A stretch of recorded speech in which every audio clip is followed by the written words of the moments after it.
So today we are going to be reviewing Ancient Evil, and of course I'm going to be trying for the most part to keep it as, objective as possible, but of course with every review there's going to be some subjectivity every now and then. But with that said, I kind of want to explain how this review is going to work, because if you guys have seen my reviews in the past, you would know that I really broke down zombies maps by 3 different things, and that was Easter egg, story, and general gameplay. But now we decided to change that up and actually add some more categories just to get a better review of the map, and I decided to double it and make it 6 different categories, except going over them faster. And what those are going to be is actually setup, map flow, aesthetic or look of the map, wonder weapons, Easter eggs, and then story. So we're going to be judging by all 6 of those aspects, and then we're going to of course give my final verdict of the map. But with all that said, let's actually jump into this review. So let's first start off with setup, and what I mean by setup is pretty much just getting your shield, perks, guns, and pack-a-punch. But for the most part on this map, everything is just standard for zombies. I mean, getting to your guns, which is the mystery box, is pretty standard, getting your perks is standard, and of course getting your shield is standard. But the one that is not, well, I guess kind of changes every single map is going to be pack-a-punch. So this is what I'm going to be mainly focusing on. So quickly, what you actually get to pack-a-punch is what you have to do is find Pegasus's saddle, which is not a saddle, but I'm calling it a saddle, and this spawns in one of 2 different locations, and when you pick it up, a boss zombie will spawn and you have to kill him. After doing that, you have to go down to where the Zeus perk is, then there will be a sill on the floor with above it there's going to be Pegasus. You interact with this, Pegasus takes you over to the other side of the map, and then you have to buy your way down to the bottom where Pack-Punch is. But before you can access Pack-Punch, you have to free 2 of Zeus's birds. Now, the first one you have to shoot down from the air because it's suspended by a chain, but when you do so, another boss zombie will spawn, and of course you have to kill him. Well, technically you don't, but you probably should kill him. Then you have to, of course, break these birds free by using your special weapon. And after freeing both of the birds by using your special weapon to free them, you have to go down to where Pack-a-Punch is, and then a hold down step will happen. You just have to survive in that area for a certain amount of time. Then Zeus's birds will finally break Pack-a-Punch free, and you will have access to Pack-a-Punch. So this setup, I feel like, could be a little bit simpler, but I don't really have a major problem with this. I think most, seasoned zombies players will be able to figure this out by themselves. You don't really have to pull up a guide, but even if you do have to pull up a guide, it's only a thing you have to pull up once. You don't really have to keep coming back to that guide. Just do it once and you should be fine. And that's something I think how all, setups for zombies should be. Just a simple enough thing that you can figure out on yourself, but also it doesn't really, hurt to have a guide for it either. So I would say the setup is completely solid on this map. It's much better than what we saw inside Dead of the Night, so I would give this one a big thumbs up. The other thing I want to talk about is map flow, and the map flow of this is kind of interesting because it has 2 different areas to the map. You have the main area, which is kind of a big loop. If you start at the amphitheater, you can move down to where the raw perk is, and then from there you can move down even further to where the Zeus perk is, and then you start looping around back up where you can head up to where the Danu perk is, and then back up to the amphitheater. But of course that's not all there is to the map. There's 2 areas that you could cut in between this loop. So you cut through the middle where the Apollo temple is, and then lower down is kind of a cut through the middle where you have just a tiny path leading to this, fountain area. So I would say that part of the map has a really nice flow to it. You really can't go wrong with a loop, or a circle style map, and especially with the shortcuts through it, makes it a really good flow. But of course this isn't the only part of the map. You also have, the underground Pack-a-Punch area. Given this map is completely underground, but we're just calling that for now. But of course this place is just a loop. There's no cuts through the mills or anything like that. So it's just a loop. Again, like I said, you can't really go wrong with a loop. I think loop maps probably have the best flow. I would say that this flow to the map is really, really solid. I don't think there's anything great about it, but there's nothing bad about it either. It's just a good flow for a map. It never feels like you're too far from the other side of the map. Of course, the other thing about the flow of the map is that how you actually get back and forth between the 2 islands. is you have to use a teleporter, and this is where I start having a problem with the flow of the map, because the teleporters do make it very seamless to get from, I guess, the main map to the pack-punch side of the map, and that's fine because it, like I said, it helps the flow out, but it costs money to do that. It costs 500 points every single time, and that's not a problem if you're playing for rounds or you're playing for, I guess, just casual. But when you're playing for Easter eggs and all the points kind of really matter, especially when you're trying to get the Easter egg done as low as round as possible, it kind of messes with it. But for the most part, I don't have a problem with it, but I would like to see,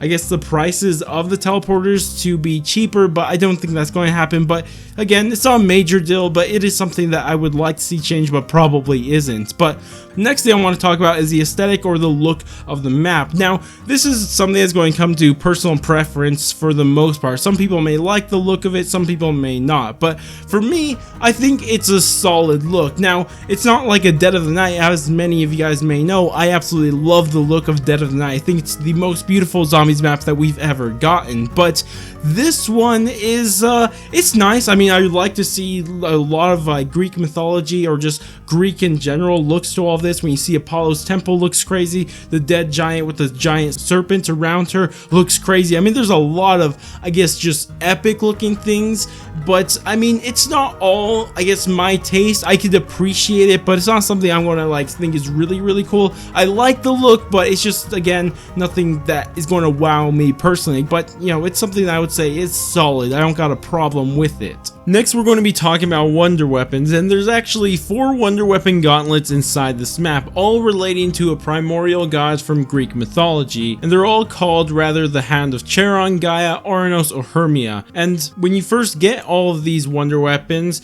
they're pretty much the exact same thing. They all have a melee kill that will kill up until round 11 or 12, somewhere around there, and will have a shot attack that will guarantee to kill only 3 zombies. Now, these seem pretty underwhelming, especially when they only have 30 shots to use, but very fortunately for everybody is that you could upgrade these and they could get a charge attack. And also, when you upgrade them, not only do they get a charge attack, they get 10 extra bullets, which will bump them up to 40 shots. But as for the charge attacks, each one of them is different for every single wonder weapon.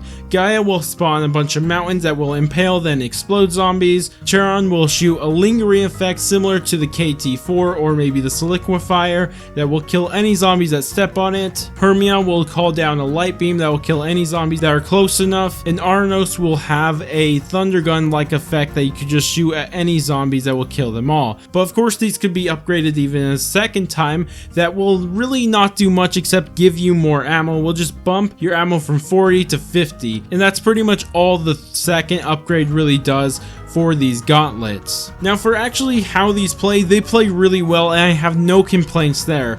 But I do have a complaint with how you get them, and it really has nothing to do with any of the upgrading steps. It actually has to do with how you obtain these gauntlets, because you have to find a dormant hand around the map and you have to find 1 for each of the gauntlets, so 4 in total, which isn't too bad. It sounds pretty standard, but the problem is that each one of these dormant hands can spawn at 1 of 5 different locations, which means there's 20 different possible spawn locations for these dormant hands, and that is just way too many. And I would honestly recommend the Treyarch to like nerf that a little bit and at the very most have 3 different spawns for each dormant hands, and I think that would make it a lot better. But I'm not sure if they'll do that, but if not, at least Treyarch, please stop making this mistake of having too many possible spawns for each part. It's not that fun really. But besides that, these are really solid wonder weapons. I have nothing in playing about them besides that. They look cool, they're pretty powerful, they're just everything you would want out of a wonder weapon. Next thing I want to talk about is the Easter egg, and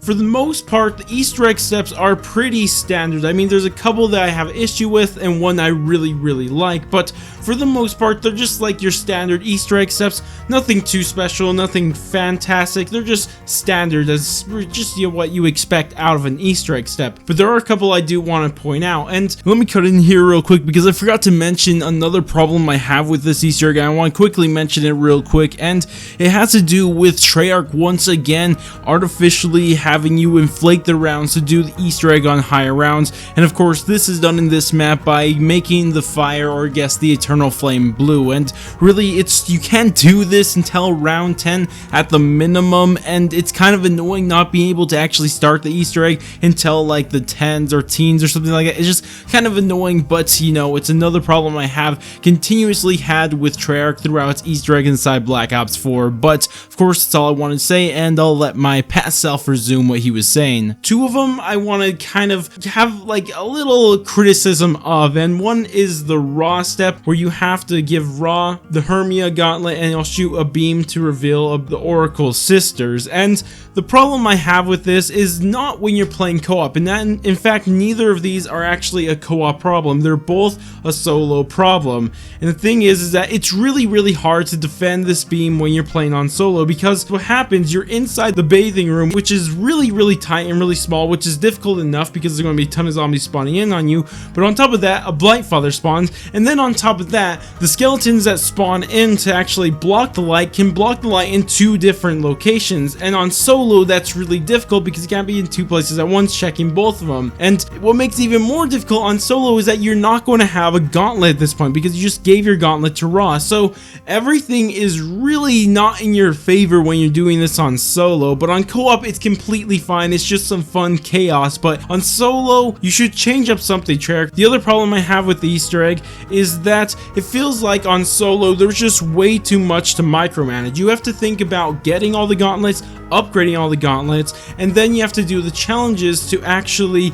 get to the blue flame, which isn't really a problem until, well, you're trying to optimize your game to be upgrading and getting the gauntlets, and all of a sudden you have a challenge that has you get completely out of the upgrading process. It has you get kills maybe in the amphitheater, and it's just like, I don't need to be there right now, and it kind of just screws up the flow of how you're trying to set up. And on co-op it's not a problem, because if you aren't really working on your challenges, you could just have one of your teammates doing that, and then they could help getting the flame up in there while you are working on your gauntlet or your gauntlet upgrade, which is again fine. But then solo, there's just so much to focus on. You have to get every gauntlet, upgrade every gauntlet, and then worry about random challenges, which is a little, kind of throws you off a little bit. But of course this is something I could deal with, but it is a slight annoyance. But of course I also want to talk about one of my all-time favorite Easter egg steps ever, and it's the amphitheater step, where you have to do kind of like target practice, but not really target practice. But this is just so fun. I never had more fun doing an Easter egg step. In fact,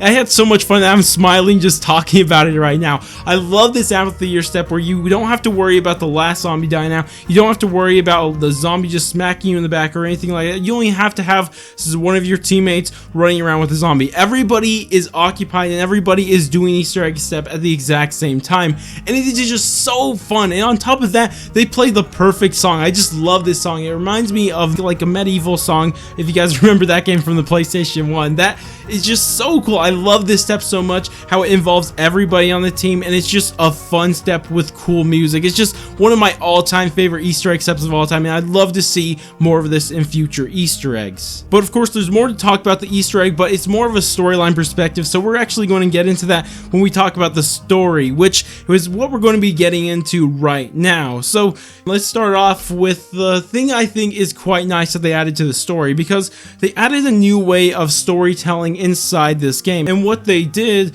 was give a new way to build the world, because there's a lot of things inside Ancient Evil that are just there that you don't know what it is. You have murals, you have images, you have golden apples, and just everything spread around the map. And normally you just look at them and don't think much about them, but if you actually hold square on them in this map, you'll actually get an audio quote from the Oracle, which will explain exactly what that is. And I really fell in love with this feature when I was just running around holding square on everything, just Easter egg hunting. But then I held square on an apple, on the golden apple, and she explained exactly what it was, and it was just so cool how they put that detail in there. I just love that, because it could do a lot of world building for you when you do that. It could explain why the developers decided to put this random thing in there. In my case, why they decided to put this golden apple in there. I just think it's so cool. I'd love to see more of this type of storytelling in the future. Another thing that I thought was kind of cool is that we actually got 4 different cutscenes for a single map. We had the intro, we had the Bruno and Shaw cutscene, we had the entry into the boss fight cutscene, and of course we had the ending cutscene, which all of them really did their part. I mean, the weakest one is kind of setting up for the boss fight, but I mean, it did its job and that's all it needed to do. Obviously, with the Shaw and Bruno one, that was cool on its own. The ending cutscene just left us with so many questions. It really didn't answer anything. It left us with so many questions, which is what Treyarch likes to do, and I think it's what they should have done here. And of course, the intro cutscene really set up the map really well, and if you guys have been watching my videos before this, you would know I already really like the intro cutscene, one of my favorites. So I don't know, there's just so much about these cutscenes I like. There's just so much goodness inside there that does everything just does their job, and maybe even a little bit more inside these cutscenes. I mean, I would get into detail with these cutscenes, but I'm not going to do that just for spoilers' sake and stuff like that, because people do like to watch reviews before they actually buy the map, so I'm not going to mention what happens in these cutscenes, but they are all really, really solid. The only criticism I could really give this storyline is that it's maybe too much Greek, and they kind of forgot about the story they were telling before. At least